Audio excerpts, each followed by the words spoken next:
Bonjour tout le monde.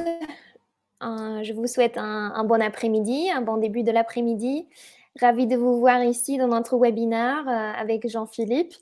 On va parler de Jitpot, le couteau suisse du développeur, et on va beaucoup apprendre là-dessus, j'espère. Alors je suis ravie d'avoir Jean-Philippe avec moi aujourd'hui. Peut-être on attend encore une minute parce que je vois qu'il n'y a pas encore beaucoup de participants.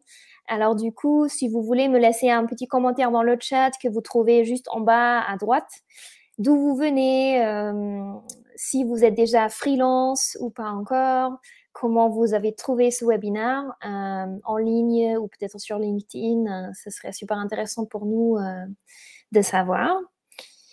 Ronan, freelance IT à Caen. Ah, d'accord. J'espère que vous avez un peu de soleil. Aujourd'hui, à Paris, il n'y en a pas. Mais voilà, je suis ravie de... Voilà.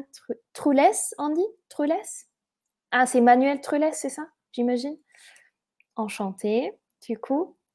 C'est dommage, en fait, qu'on ne peut pas vous voir ou entendre, mais ouais, on se suit à l'écrit, du coup. Stéphane, freelance à Lyon. Manuel, d'accord. Bonjour Manuel, bonjour Stéphane, bonjour Ronan.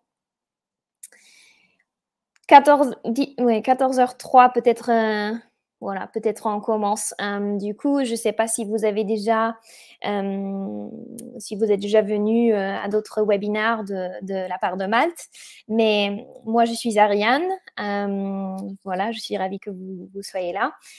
Peut-être vous avez déjà entendu, j'ai un petit accent parce que je suis allemande à la base. J'ai travaillé pour Malte en Allemagne pendant à peu près 1 an et demi. Et maintenant, voilà, j'organise des événements en live et aussi des webinaires pour Malte en France. Alors, qu'est-ce qu'on va faire aujourd'hui? De qu'est-ce qu'on va parler? Je vais vous donner 2-3 updates sur Malte ou expliquer ce que c'est Malte parce que je ne sais pas si tout le monde parmi vous connaît Malte ou est déjà sur Malte. Puis, je vais passer la parole à Jean-Philippe qui va nous présenter le sujet de Jitpot. Et après, on va traiter toutes vos questions.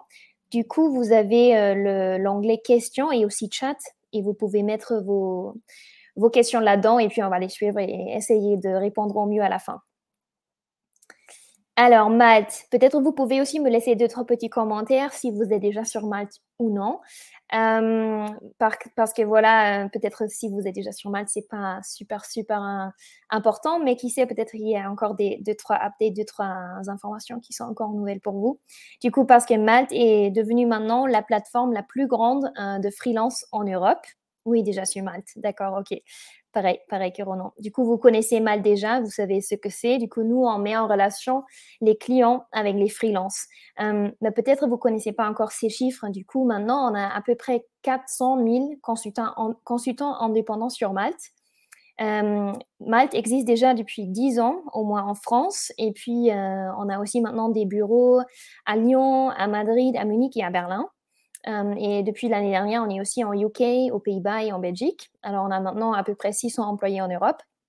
Et il y a au total 255 000 de missions effectuées avec succès sur Malte. Et voilà. Ah, Manuel, c'est toi à droite. Bon, alors, enchanté. Tu es un bon modèle pour nous sur le site web. Ça c'est chouette de te voir, surtout sur nos slides. Et voilà, on a aussi du soutien de quelques investisseurs, comme vous voyez en bas là. Alors du coup, vraiment, c'est un format qui marche très bien en Europe et il y a de plus en plus de gens, particulièrement des jeunes, qui veulent devenir freelance. Sur Malte, vous trouvez à peu près 600 000 clients. Alors, beaucoup de sujets, beaucoup de projets différents, de start-up ou c'est de plus grandes entreprises dans beaucoup de secteurs différents, en retail et e-commerce, d'assurance, des agences et conseils et aussi, par exemple, voilà, comme Galeries Lafayette, L'Oréal, des très grands comptes. Et ça serait tout de ma part. Alors, je passe la parole à Jean-Philippe. Et voilà, de nouveau, bienvenue. Et je suis ravie d'entendre tout ce que tu peux dire sur Jitpot, Jean-Philippe. Yes, bonjour à tous. Alors du coup, c'est toi qui peux basculer ma présentation, c'est ça? Ouais, attends. Hop, nickel, Voilà. parfait. Alors je sais pas si du coup vous êtes tous développeurs ou développeuses dans l'assemblée. Je vais vous parler de Gitpod. Donc Je vais vous montrer ce que c'est en fait et en quoi je l'utilise. Alors je m'appelle Jean-Philippe Baconnet, donc je suis développeur, à Zenica sur Nantes, et puis je fais pas mal de petites choses à droite et à gauche, dans le sens où je fais beaucoup d'open source, ce qui me permet d'avoir intégré des parcours, communautaires au sein de GitLab et de Gitpod.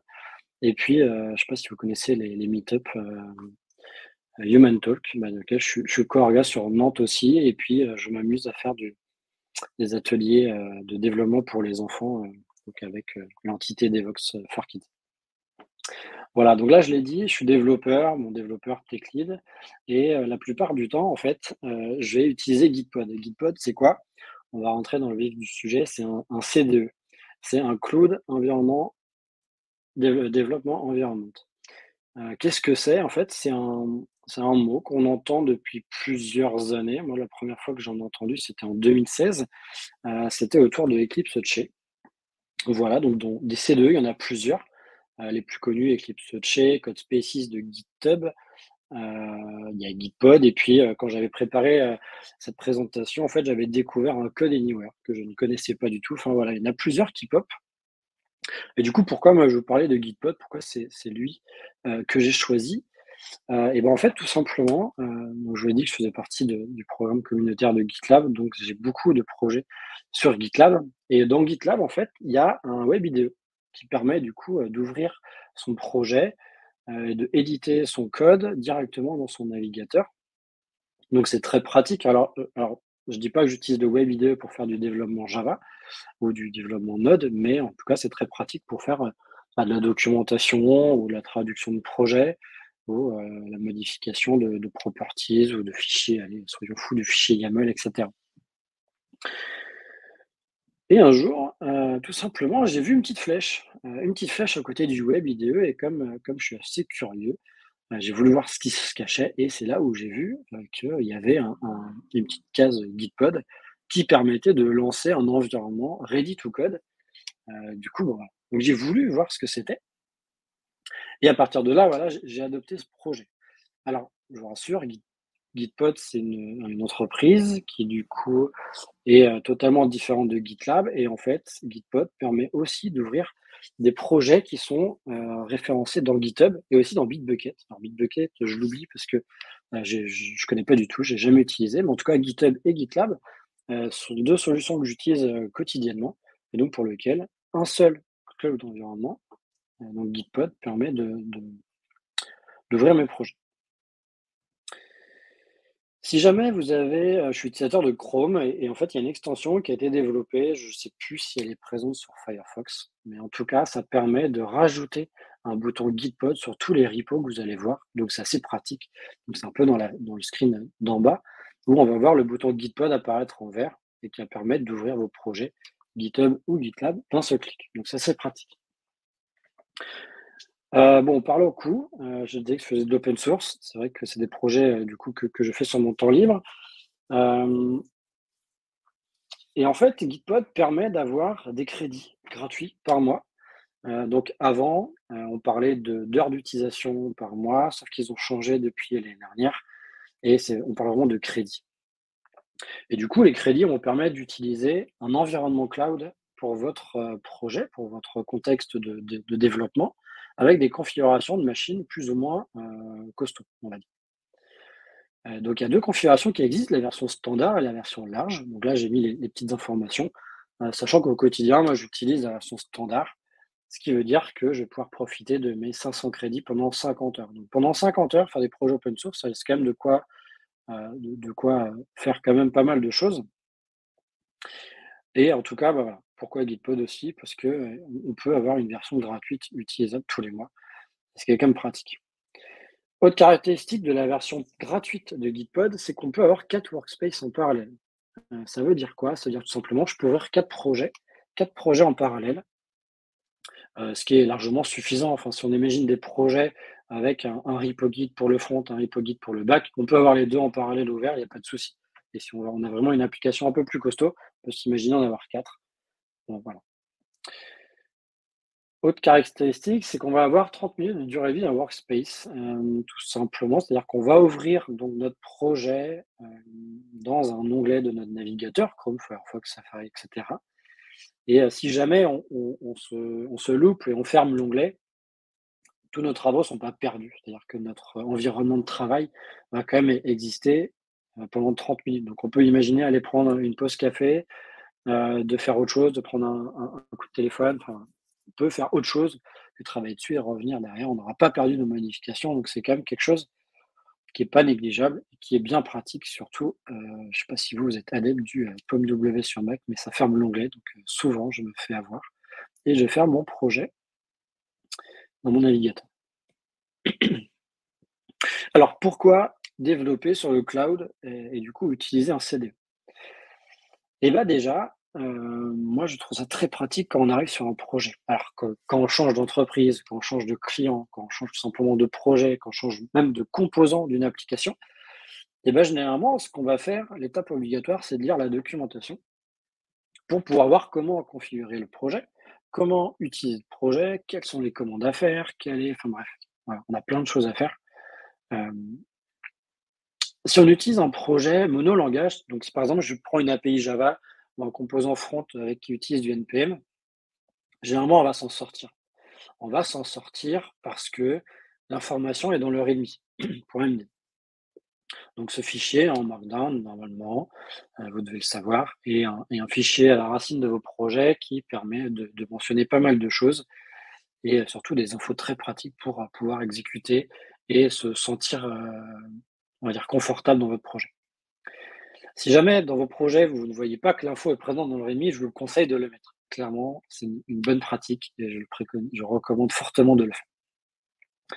Par contre, quand on arrive dans des projets qui sont, multi-techno, on peut imaginer du Ruby, du Java, du Node, du coup, on peut même imaginer plusieurs frameworks, du Vue, du React et cetera.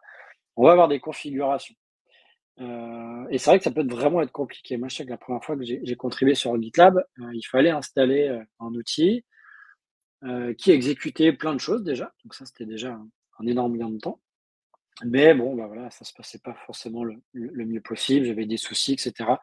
Je sais que j'avais passé une semaine à essayer de résoudre des problèmes que je pouvais avoir sur des technos que je connaissais pas. Je parlais de Ruby, c'était exactement le cas. J'avais des erreurs de Ruby. Bon, bah, voilà, je connais pas. Bon, bah, au final, au bout d'une semaine, j'ai mis de côté et j'ai dit: «Je verrai ça plus tard».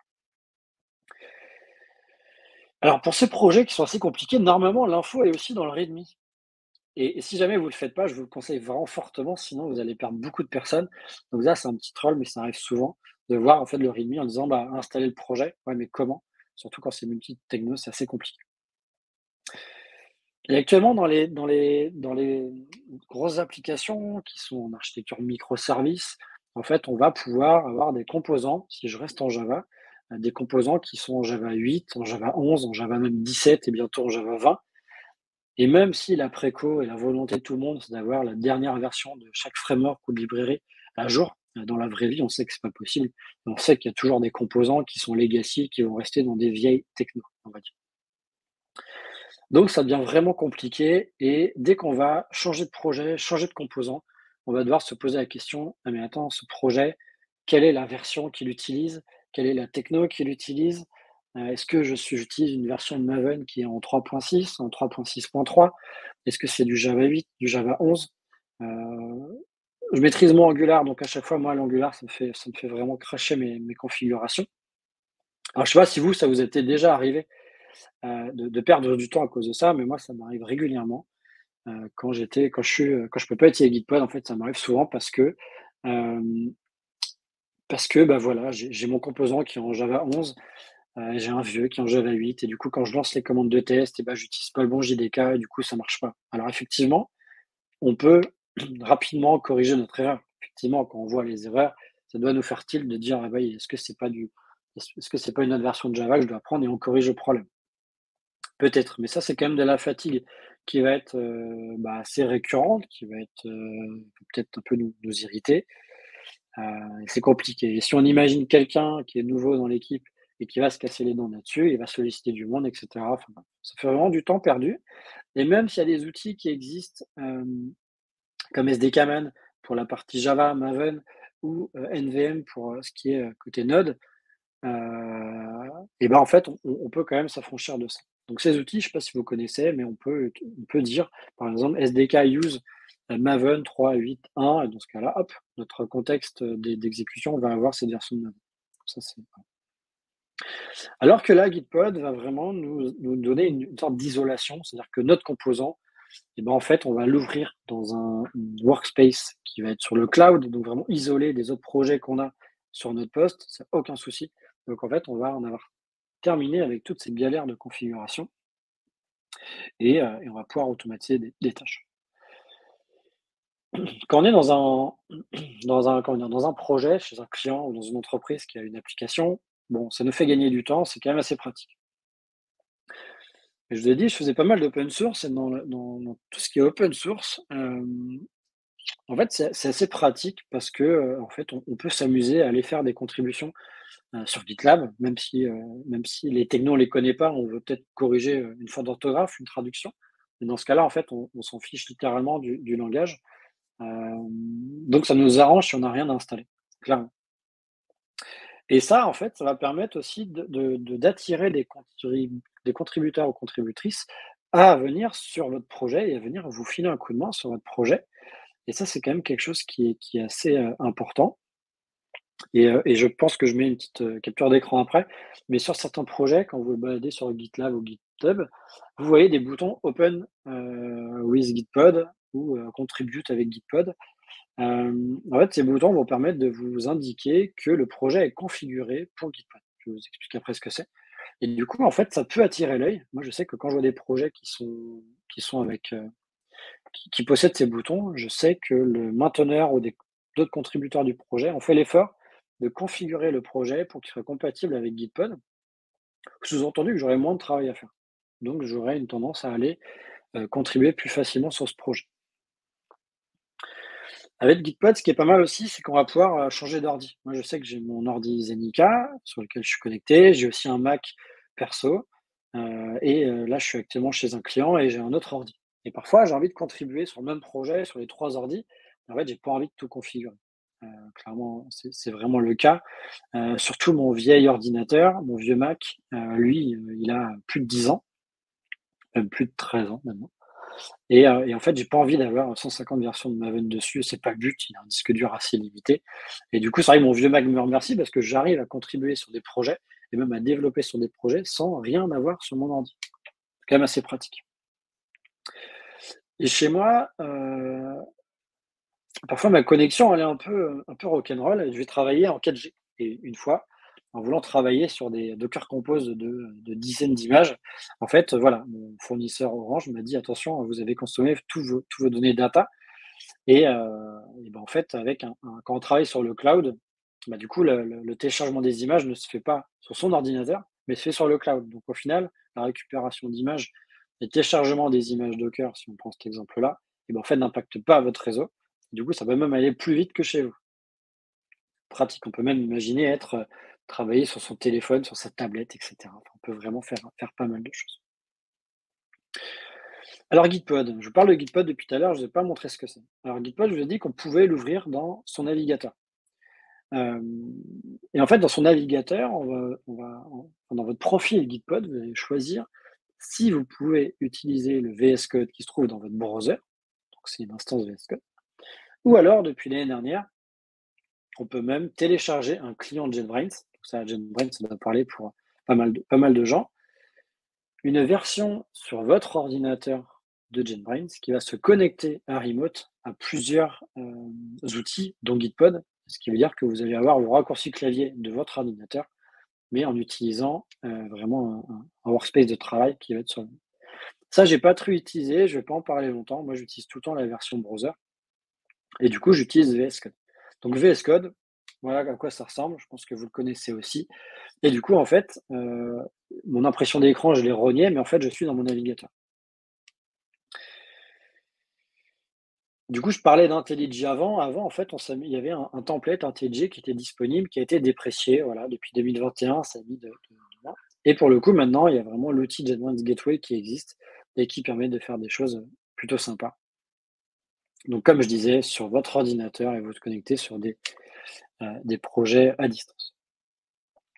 Alors, comment ça marche? Comment se connecter à un projet avec Gitpod? Donc déjà, vous allez créer un compte, un profil sur le site gitpod.io.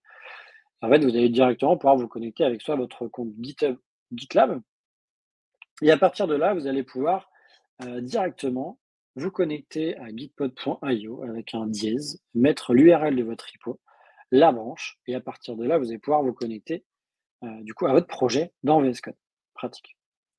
Et du coup, bah, je remets la capture d'écran, mais vous avez compris, dans GitLab, il y a un bouton qui vous permet d'aller dans Gitpod. Et si jamais vous utilisez l'extension, vous avez directement le bouton. Et voilà le bouton à quoi il ressemble. Donc là, c'est un projet que j'avais fait. Et du coup, j'ai mis le bouton Open in Gitpod, qui permet donc d'indiquer à toutes les personnes qui vont passer sur le projet que j'ai configuré des choses. Alors, comment se configure un projet? Et ben en fait, on va configurer tout ça dans du YAML. Alors n'ayez pas peur, ça va être très simple. Un fichier .gitpod.yaml qui va en fait permettre de configurer plusieurs choses. Tout d'abord, on va pouvoir utiliser une image. C'est-à-dire que là, on est sur un environnement cloud, c'est un environnement cube, dans lequel on utilise du coup un contexte d'une image Docker. Et en fait, Gitpod en fournit. C'est-à-dire que Gitpod, de base, vous donne soit une image workspace full, qui contient vraiment énormément de choses, donc vous faites du front, du back, et vous allez trouver les outils qu'il vous faut dedans, ou alors une image un peu plus restreinte, l'image workspace base. Alors, il y en a d'autres. Là, quand c'est les 2 premières images que j'ai mentionnées, je sais qu'il y en a beaucoup maintenant qui sont disponibles sur le hub Docker, de Gitpod et qui va vous permettre, par exemple, d'avoir des images quand même plus allégées, qui est quand même une bonne pratique, de manière générale. Et si vous faites du Java, bah, vous allez avoir une image workspace Java de Gitpod, et cetera. Mais parfois, dans vos projets, vous pouvez avoir envie d'avoir, enfin, surtout la nécessité d'avoir une image customisée. Et dans ce cas-là, en fait, on peut aussi le faire. Vous imaginez créer votre image dans votre coin, vous avez votre repository sur le hub Docker ou sur le registry GitLab, par exemple. Vous allez pouvoir mettre directement le nom de l'image après le tag image de point. Et dans la plupart des projets, on a aussi la construction de l'image qui va se faire à l'ouverture du workspace. C'est-à-dire que dans mon repo, je vais avoir un Dockerfile. Donc là, dans l'exemple, c'est un .gitpod.dockerfile. On peut l'appeler comme on veut. Et c'est-à-dire que quand on va ouvrir le workspace Gitpod, il va aller interpréter le Dockerfile et exécuter les commandes que vous avez dedans. Et une fois que le Dockerfile a été correctement construit, bah, du coup, vous avez votre workspace qui est ouvert avec la configuration que vous avez renseignée dans votre Dockerfile. C'est quand même pratique. Moi, quand j'utilise un projet Java, je pense que je ne suis pas le seul. La première chose que je vais faire, donc si je suis en Maven Java, je vais faire un Maven clean install. Et en fait, pourquoi le taper à la main alors qu'on pourrait en fait l'automatiser? Et ben en fait, l'attribut task dans le gitpod.yaml va permettre de le faire. C'est-à-dire que on va ouvrir donc le task de point, on va mettre un nom de la tâche, parce qu'on peut en avoir plusieurs, on verra après. Et derrière, dans la phase d'initialisation, je vais dire je fais un nvn clean install. Comme ça, à l'ouverture de mon workspace, on va avoir un ensemble de tâches qui vont se faire. Et en fait, bah, voilà, j'ai gagné du temps, j'ai gagné une commande dans cet exemple-là, mais on peut en gagner plusieurs, on peut faire plein de choses derrière. Et c'est quelque chose qui est pratique. Et quand on a beaucoup de tâches qui sont effectuées, on peut aussi s'amuser à les synchroniser entre elles, bah, pour se dire, j'effectue une tâche, une deuxième. Par contre, la troisième, elle doit attendre que les 2 premières soient terminées. Donc là, on va pouvoir s'amuser avec des commandes sync await qui sont disponibles. Une autre notion dans le gitpod.yaml, c'est les ports. Quand on développe une application, par exemple, on va dire une application front, on va ouvrir un port. Alors, en fonction des technos, je ne sais plus si c'est toujours le même, mais par exemple, le 3231, à un moment donné, le 8231 est un moment utilisé. On peut, du coup, définir le port public. C'est-à-dire que par défaut, tout ce qu'on va exécuter comme commande va vraiment être restreint à notre réseau interne, appartenant à notre workspace. Mais si on veut consulter, en fait, les modifications qu'on fait sur le front de notre projet, en fait, c'est quand même pas mal d'y accéder de manière publique. Et donc à partir de là, dès qu'on effectue une commande qui joue sur un port, on va avoir une petite notif qui va apparaître de Gitpod qui va nous dire: «Attention, j'ai détecté que le port, était souhaité. Est-ce que vous voulez l'ouvrir?» Donc on peut dire oui ou non. Et si jamais on sait quel port on veut ouvrir, on peut directement le mettre dans le fichier, comme ça on n'a pas la petite notif qui apparaît. C'est assez pratique. Et la dernière partie,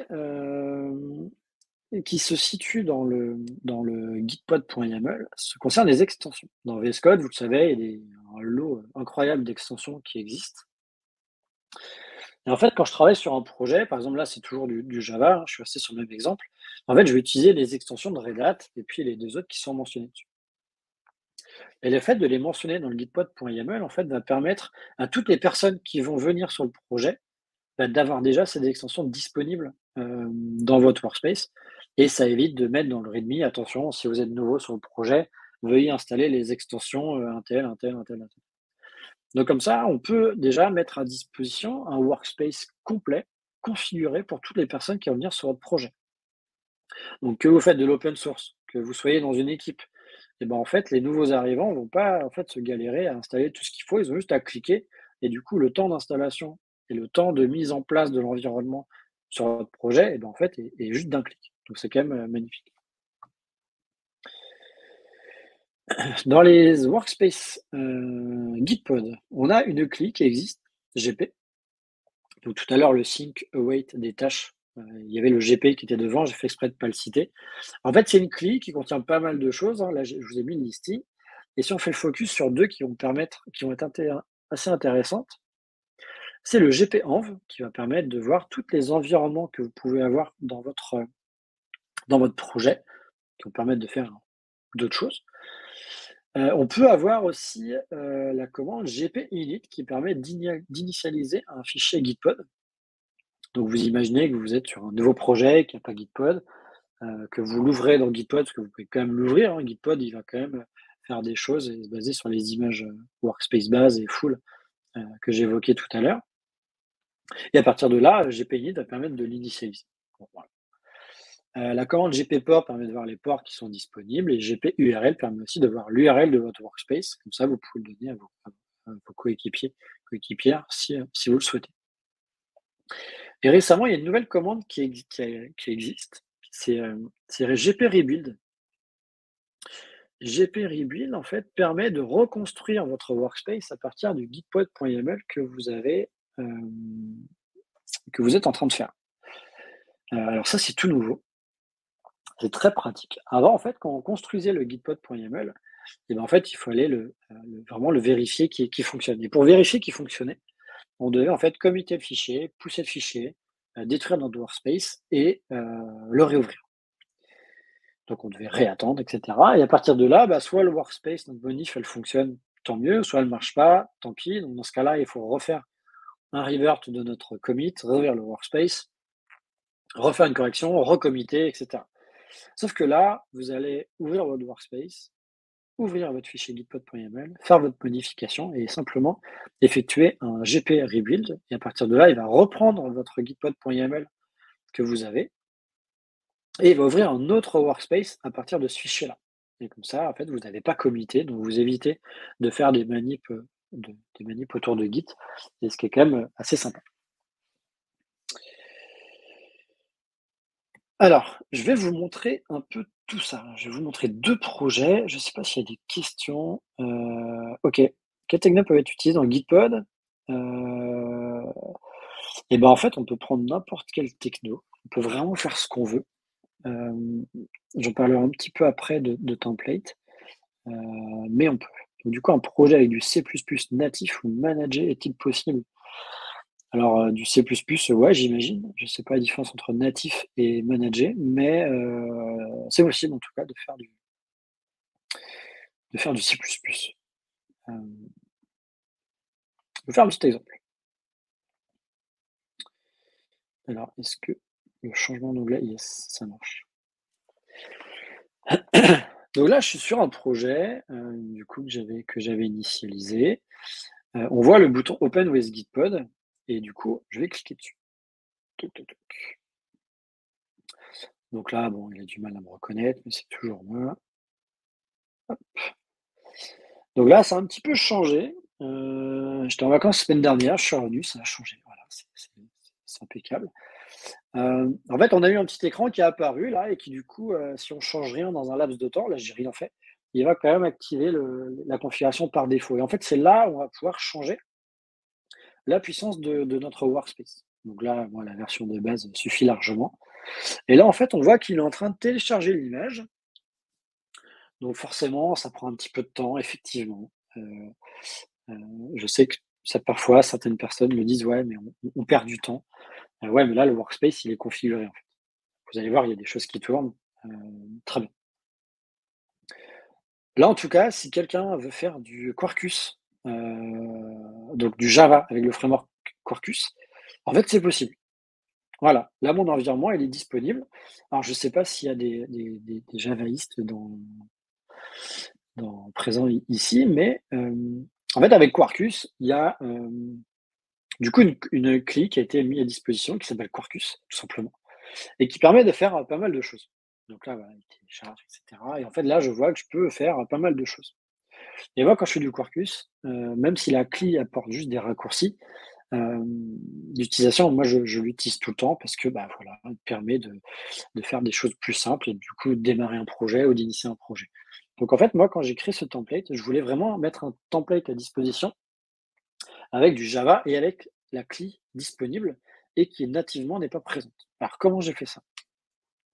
J'ai créé un gitpod.yaml et là, on retrouve la première chose que j'évoquais tout à l'heure, c'est la construction de l'environnement du workspace à partir d'une image Docker. Donc c'est un Dockerfile qui est présent ici et dans lequel j'ai décidé de faire des choses. Je me suis basé sur l'image, je sais pas si c'est assez gros, c'est pas assez gros, mais je vais zoomer un peu.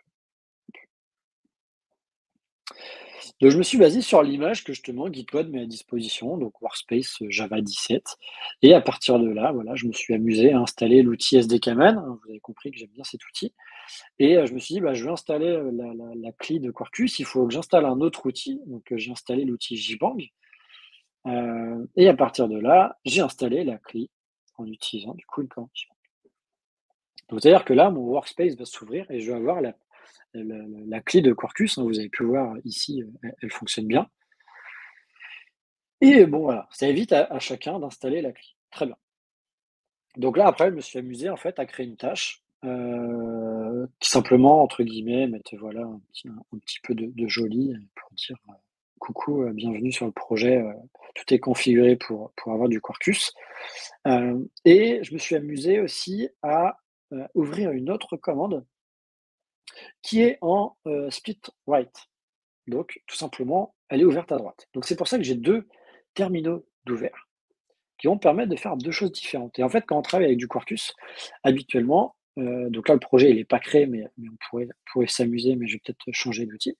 C'est qu'en fait, normalement, le projet, on le lance avec un Quarkus Dev. Ça va tout simplement lancer notre projet Java. Et avec Quarkus, en fait, on n'a plus besoin d'arrêter le serveur et de le relancer. Donc, si on veut faire des modifs à côté, et ben en fait, moi, j'aime bien avoir un deuxième terminal pour pouvoir notamment gérer les extensions. C'est-à-dire que comment on utilise les extensions, on fait un Quarkus ext add.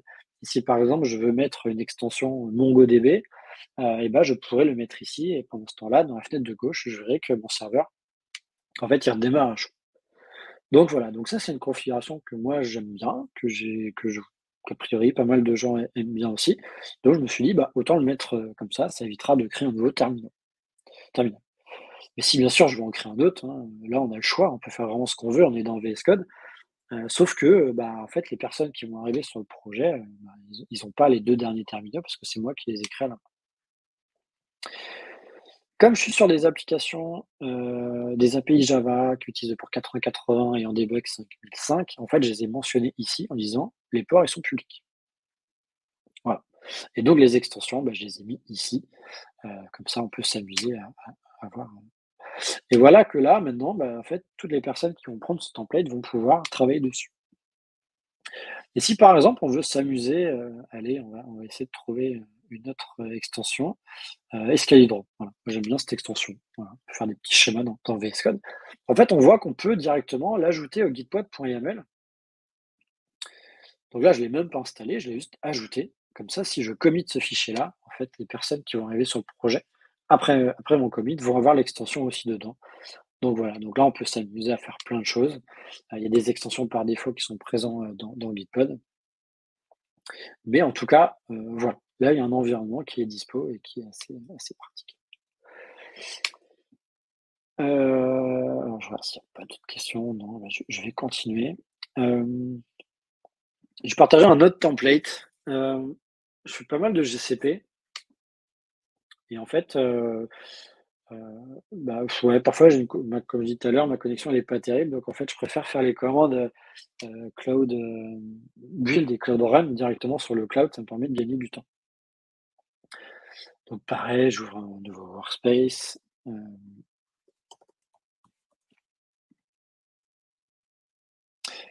donc là, vous voyez que bon, c'est mon deuxième projet, il est en train de faire 2-3 petits trucs.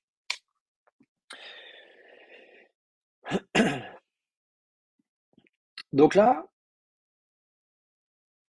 j'ai été un peu moins, restrictif. Je me suis dit: «Je prends tout le workspace de Gitpod». Un peu violent, je vous l'accorde, mais c'est pas grave. On va admettre. C'est pour ça que ça prend du temps au démarrage, qu'il poule l'image et cetera. Et là, en fait, j'ai voulu me créer un environnement, GCP. Donc comment ça marche? Bah, déjà, en fait, il faut installer gCloud. Donc là, j'ai décidé d'enchaîner, toutes mes tâches, une à la suite de l'autre. Donc comment on installe la clé gCloud? Et ben, en fait, on fait un curl, on fait un tar, on des zip, on installe, ce fichier SH et cetera. Et après, comme je suis un peu feignant, j'ai voulu créer un alias gCloud, parce que de base, l'alias marchait pas. Je me suis dit: «Bon, je recrée un, voilà, ça coûte pas grand chose» et à partir de là, je configure mon projet et hop, cette extension, elle s'affiche. Sauf que comment configurer un projet gCloud? En fait, il faut vraiment avoir, le service key, donc vraiment la clé qui permet d'identifier, bah, ma personne, mon rôle, mes habitations. Et là, en fait, on voit qu'on a une variable GCP service key qui est définie et en fait, on se demande d'où elle peut sortir. Et c'est là où je vais vous montrer. Donc le portail gitpod.io, là, je suis vraiment sur mon profil. Donc en fait, on peut voir différents settings, hein, les notifs, mon adresse mail et cetera. On peut voir la formule que j'ai, des préférences aussi, enfin bref, on peut voir plein de choses, ça évolue, là, c'est pas le but. On peut voir les workspaces qui sont en cours, donc là, vous voyez que j'ai mes 2 workspaces qui sont ouverts, le template Quarkus et le template GCP. Mais là, ce qui m'importe, c'est les variables. Je peux avoir plein de variables et du coup, si je retourne juste avant, service key, hop là, il y a une évolution qui arrive et du coup, voilà, je stocke mes variables à cet endroit-là. Donc je peux éditer, mais je vais pas le faire là, sinon vous verrez mes credentials, c'est quand même pas terrible. Mais du coup, dans mon profil Gitpod.io, je définis une variable et vous voyez qu'on peut avoir la même variable dans plusieurs repos parce qu'en fait, on lui donne un scope sur un workspace. Donc là, j'en ai 2. Et à partir de là, je reviens ici, vous voyez bien, c'est bon. À partir de là, en fait, je peux les récupérer et du coup, je peux faire ma petite tambouille en interne et du coup, effectuer des choses et du coup, me connecter. Donc là, dans le terminal, on voit qu'il y a des actions qui sont en cours, sauf que là, l'installation me demande est-ce que je vais faire des choses avec Google. Je passe dans les aider, je vais les mettre à jour, la configuration, voilà. Et puis là, il continue à l'alias. Donc là, il voit que je suis connecté et du coup, si je fais un gCloud, déjà, la clé, elle est dispo. J'ai pas tapé la bonne commande, mais c'est pas très grave. Mais en gros, je suis connecté sur mon projet, donc une API, voilà, nantaise. Et en fait, là, à partir de là, je peux m'amuser à faire des actions. Alors, je vais pas vous le montrer non plus, mais du coup, ma clé, je l'ai mis dans ce fichier-là, qui est ici, du coup, qui est mentionné dans le Gitignore, hein, vous avez vu l'astuce, sinon j'aurais pu le commiter. Mais à partir de là, voilà, j'ai mon environnement qui est disponible pour faire du GCP. Comme je fais du GCP, j'ai mis des extensions, l'extension Cloud Code, qui permet de récupérer du coup des infos. Bon, il mouline, mais vous voyez que je récupère des choses, bon, c'est pas forcément l'occasion, mais en gros, voilà. Donc, si vous intervenez sur mon projet, vous avez la configuration qu'il vous faut, et comme vous avez mis vos credentials qui sont dans cette variable, dans votre workspace, dans votre profil Gitpod, vous allez pouvoir vous connecter à votre projet avec ces outils-là. Donc voilà, donc moi, ce template, j'utilise dès que je switch de projet, j'en ai un, et puis ça me permet de fonctionner. Hem, j'ai peut-être retrouvé un dernier projet, hem,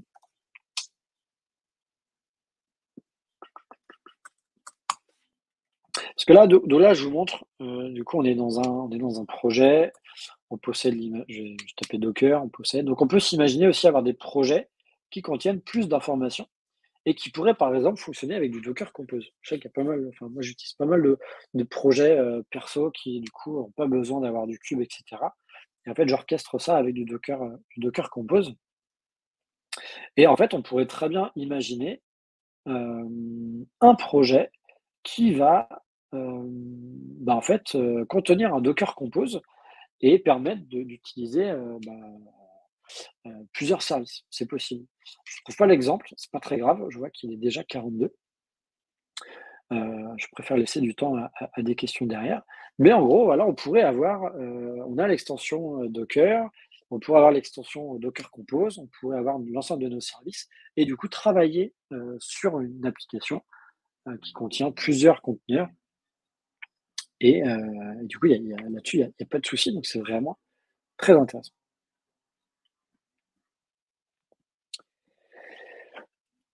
Je vais revenir sur le slide, il m'en reste plus beaucoup. Hem, du coup, Gitpod, là, moi, je vous ai parlé en tant que développeur, voilà ce que je peux faire. Hem, mais du coup, il y a un énorme avantage aussi à utiliser des CDE, c'est dans le cadre de formation. Hem, souvent, je sais pas si vous allez dans des conférences, donc tout à l'heure, on parlait du DevOps, il y a des workshops, et souvent, il faut venir avec son ordi et on a une liste de prérequis. Moi, je sais que j'y allais plus parce qu'il fallait avoir des prérequis et j'ai pas envie de les installer en avance, même si certains, je les avais. Sauf que là, on pourrait très bien dire, bah, vous connectez à ce repo, vous cliquez sur Open with Gitpod et en fait, vous avez rien installé. Et en fait, ça, c'est un temps qui est pas négligeable, qui est vraiment intéressant et pour les formateurs ou les personnes qui sont, animateurs de workshops dans les conférences, c'est vraiment du temps qui est très important et qui vraiment permet voilà, d'avoir quelque chose qui est beaucoup plus, souple et éviter de se casser les dents sur des proxys d'entreprise, sur une vieille version, de n'importe quoi, mais de Windows qui permettrait pas d'avoir, je sais pas, de Docker ou les dernières fonctionnalités de Docker. Enfin bref. Donc ça, c'est vraiment un autre contexte qui est vraiment très intéressant. Alors les expériences, bon, bah, oui, moi je fais pas mal d'expériences, avec Gitpod, non pas pour tester, jusqu'où peut aller Gitpod, mais tout simplement parce que voilà, je l'ai dit, parfois j'utilise mon vieil ordi, parfois dans le train, j'utilise même mon téléphone pour faire des corrections sur du code. La dernière fois, je me suis même amusé en fait, à déployer, des runners GitLab dans mon workspace Gitpod et du coup, mon projet, au lieu d'utiliser la CI de GitLab, utiliser la CI de mon runner sur mon workspace Gitpod et tout ça en automatique. Donc voilà, c'est des petites expériences amusantes qu'on peut faire et qui peuvent, en tant que développeur, nous faire gagner du temps et peut-être différents commits. Enfin, après, on peut avoir différents process qui peuvent être assez lourds dans les entreprises, dans les équipes ou dans les projets, tout simplement. Donc voilà, on peut s'amuser avec Gitpod. Et puis du coup, bon, la communauté, elle est quand même assez cool, dans le sens où on peut s'amuser à faire pas mal de choses ensemble. Le template Gitpod, le template Quarkus pour Gitpod, au début, je l'avais initié dans mon coin et au final, ça a été intégré dans le repo de Gitpod. Quand même quelque chose qui est assez intéressant. Ça permet d'avoir des échanges et d'améliorer ça. Pareil pour le template Google Cloud, il est dispo sur mon repo GitHub, mais voilà. Et justement, en lien avec la question, de Ronan, en fait, on a des templates disponibles dans GitHub et qui permettent de faire beaucoup de choses. Hem, donc peut-être que dans le Gitpod sample, il y a un template C++, qui permettrait de répondre à ta question. On pourra aller voir tout à l'heure, si on a un peu de temps. C'est pas mal et si jamais vous êtes utilisateur de Mac, il y a une extension Recast, donc c'est une surcharge du Spotlight de Mac qui permet d'installer plein d'extensions et une extension qui est arrivée autour de Gitpod et qui permet vraiment de faire des choses sans forcément aller sur le repo, sur le site gitpod.io, donc c'est assez pratique. Bon, je fais pas la démo, mais en tout cas, voilà, il y a une bêta qui est en cours qui permet de voir les workspaces qu'on a. Parce que là, par exemple, mes 2 workspaces sont toujours en cours, sont toujours en train de tourner. Ça n'a aucun sens parce que du coup, je suis plus dessus. Donc là, je suis en train de les couper en même temps. Je me suis connecté sur le site github.io, mais j'aurais pu utiliser l'extension. Donc voilà, donc ça bouge, donc c'est assez pas mal. Moi, j'ai fini pour la présentation. On a du temps pour des questions ou pour des échanges, des interrogations ou répéter des choses si certains points n'ont pas été assez clairs. Merci beaucoup. Du coup, tu avais déjà directement plus vite que moi répondu aux questions qu'il y avait. Du coup, c'est top. Je pense qu'il y avait encore une question. C'est Ronan de nouveau, mais je ne sais pas si tu l'avais déjà traité. Je pense pas, non. Avec Docker, parce que nous, on avait parlé de la deuxième question, c'est ça? Alors, Ronan voulait savoir, faut-il être expert en Docker pour utiliser Gitpod? Du coup, moi, j'ai appris qu'il faut dire Gitpod et pas Gitpod. Dès lorsqu'on a quelques packages ou fichiers de configuration à préinstaller. Expert en Docker, non. Si on reprend l'exemple de mon template GCP que j'ai créé, je me suis basé sur l'image Docker de Gitpod. Et derrière, après, c'est du script, c'est dire qu'est-ce que je fais en fait comme action pour installer des packages ou des fichiers de config. Si je vais remettre, alors ouais, du coup,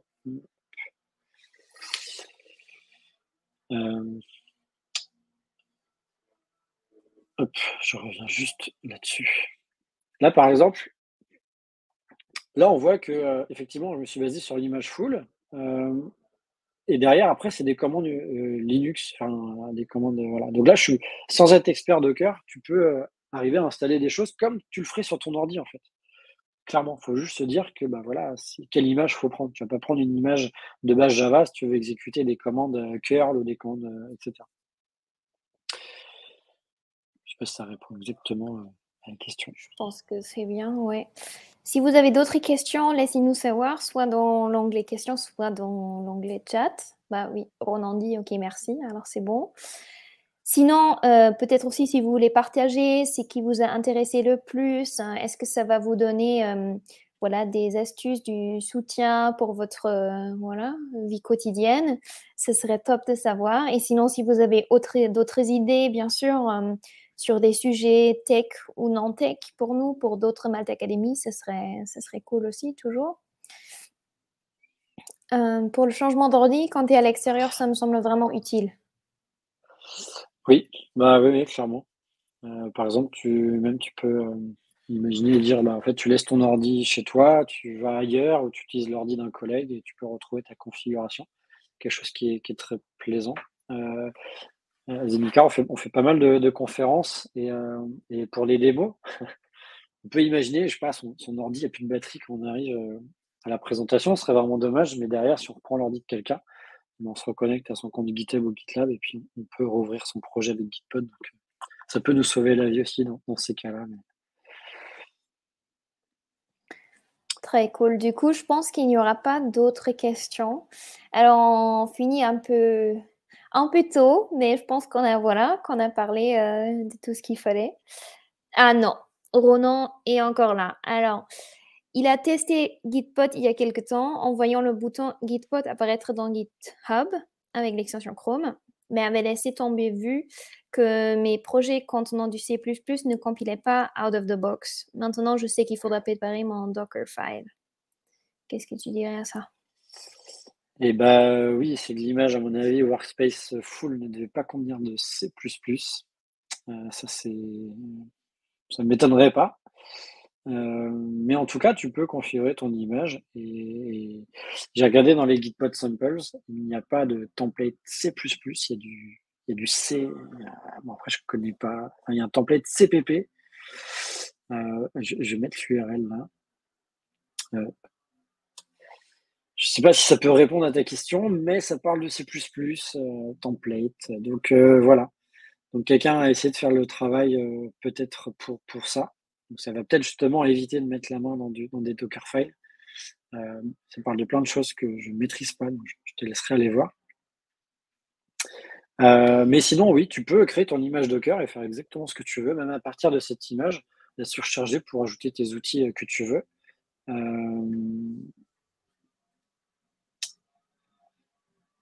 Les images Docker,